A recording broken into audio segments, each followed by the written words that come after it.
Students of science, greetings, namaste and a very warm welcome to this exciting series on science. विज्ञान के प्रिय विद्यार्थियों को मेरा नमस्कार और इस विज्ञान की श्रृंखला में आप सबका स्वागत है. For whom is this series meant? It is for the students of science who are in schools. It is for teachers who teach science in schools. It is for the parents who help their children to learn science. And it is for all those aspirants who are preparing for competitive examinations. These lessons will be primarily in English. लेकिन किसी को ये subject Hindi में चाहिए तो वो मुझे अलग से बता सकते हैं, उनके लिए मैं हिंदी में वीडियो बनाकर पोस्ट कर दूंगा. Let me tell you what is the purpose of these lessons.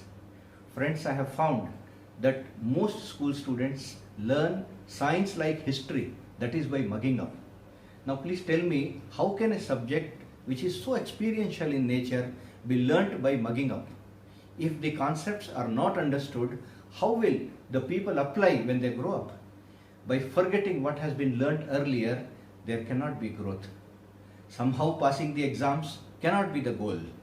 The fear of exams and the competition to score more than the neighbor are not the way to learn science. They are in fact roadblocks to learning, applying and enjoying science.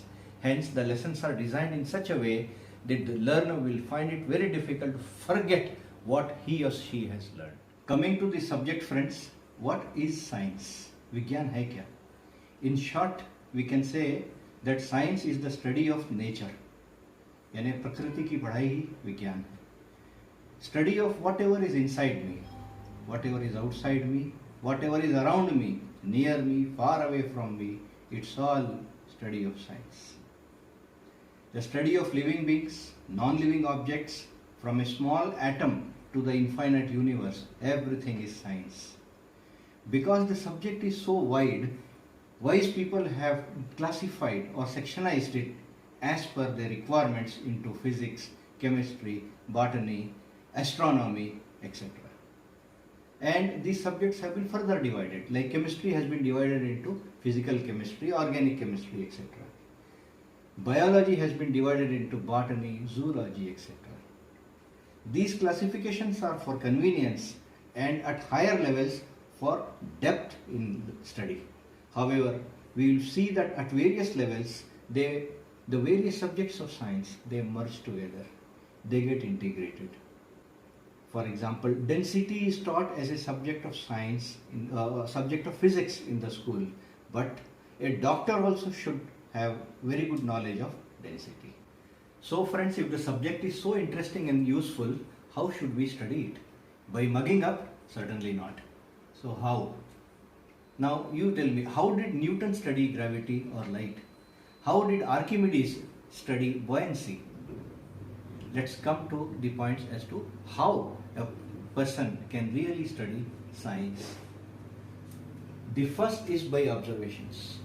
Newton observed that the apple fell down and did not go up, not once, not twice, always and every time. And that, as we all know, gave rise to the theory of the idea of gravity. The second way is by measurements. Anything which is studied has to be noted down in the form of values, and all the students, the great students of science, they have all done it.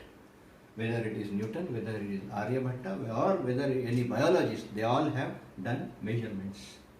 The third way or the third method is contemplation. Contemplation means thinking deeply as to why anything has happened, how anything has happened, how much anything has happened. And lastly, by doing. Until the knowledge is applied, the real study does not happen. And that can happen only by doing. And when the doing happens, there are bound to be failures. Like you and I, we all know that Edison did not invent the bulb in the first go. They say he took 5,000 attempts to make one bulb. And after that, what happened? We all know. Similarly, it happened with Dr. Major Sir Ronald Ross, who was doing experiments on the cause of death in India. He was posted in a military hospital in Secunderabad, and he was studying the cause of a type of death in mosquitoes. And he was sure that the death is happening because of mosquitoes. He used to get samples to Secunderabad from a place called Kunnur, where prevalence was there of mosquitoes. Deaths were happening because of mosquitoes. And there came a time when he was working on the last few samples and he was about to give up. That is when he found that the stomach of one of the mosquitoes was swollen. He did the investigations and ultimately he discovered the malaria parasite. And once the discovery of the parasite or the cause of death happened, then the making of the drug was not a major issue.